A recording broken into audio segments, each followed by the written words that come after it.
আসসালামু আলাইকুম রহমতুল্লাহ। একদা নবী করিম সাল্লাল্লাহু আলাইহি ওয়াসাল্লাম বলেন, বেহেশতীদের বাদশাহ কারা হবে তোমরা কি জানো? সাহাবারা বললেন, হুজুর আপনি বলুন। তিনি বললেন, ওই সব দুর্বল যাহারা অভাবের কারণে মিলন হয় নাই, যার পুরান ছেঁড়া কাপড় পরে, যারা কারণে অন্যান্য তাদেরকে তুচ্ছ জানে, বড়ই খোশ নসিব তাহাদের, যারা গরিব থাকিয়া ইসলামের বিধি বিধান মেনে চলে আর অল্পে তুষ্ট থাকে, আর আল্লাহ পাকের প্রতি আন্তরিকভাবে সন্তুষ্ট থাকে, তাহলে তারা এই নিয়ামত পাবে। আর আল্লাহর প্রতি অসন্তুষ্ট থাকলে, নাশকরি করলে এই পুরস্কার পাবে না।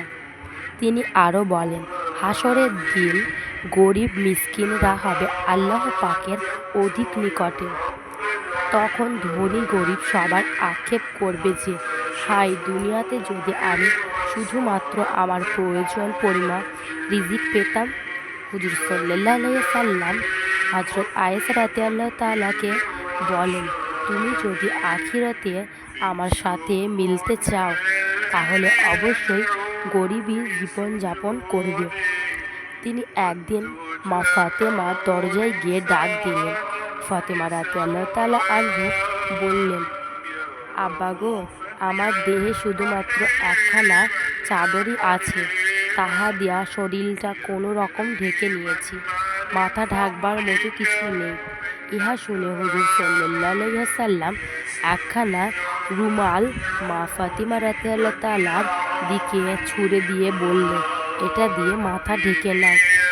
অতঃপর তিনি ভিতরে গিয়ে বলেন, আমার স্নেহের দুলালী মা ফাতিমা, কেমন আছো?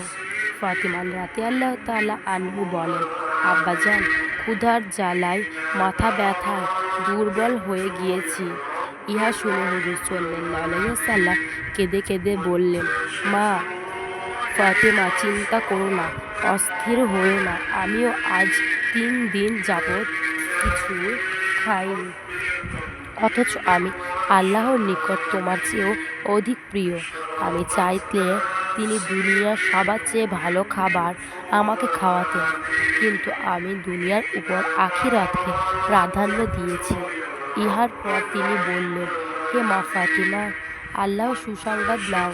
শপথ করে বলি, তুমি বেহেশতের নারীদের সর্দার হবে, তোমার হাতে বেহেশতের চাবি থাকবে। ইহা শুনে ফাতিমা রাদিয়াল্লাহু তাআলা আনহু চমকে উঠে বললেন, তাহলে বিবি মরিয়ম? তিনি আসিয়া কি হবে? তিনি বললেন, মরিয়ম হবেন তার সময়কাল বিশ্ব নারীদের সর্দার, আর আসিয়া হবে তার সময়কালে বিশ্ব নারীদের সর্দার, আর তুমি হবে এখন থেকে কিয়ামত পর্যন্ত সমগ্র নারী জগতের সর্দার। তোমরা এমন জান্নাতে বাস করবে যা হবে খুশবুদার কাঁসাবিহীন ফুল, থোকা থাকা আঙুর ও কলা গাছের লম্বা ছায়া, এবং দুধের নদী, মধুর নদী প্রবাহিত পরিষ্কার পানি, সোনা রূপার পেয়ালা, 70 প্রকার পোশাক, এক হাতে 10 গাছি করে মণিমুক্তার চুড়ি, 10 আঙুলে 10টা আংটি, ফুলের বাগানে কত বহু গেলমানরা পানির মুক্তা খচিতে আসিতে ঠেক দিশে বসবে, চারিদিকে খেদমতের জন্য গোলামেরা পানির পাত্র হাতে নিয়ে ঘুরে বেড়াবে। মুমিন বান্দারা যারা পাবে আরশের নিচে ছায়া, হাতে নিয়ে সোনা রূপার পেয়ালার ঝিলমিল।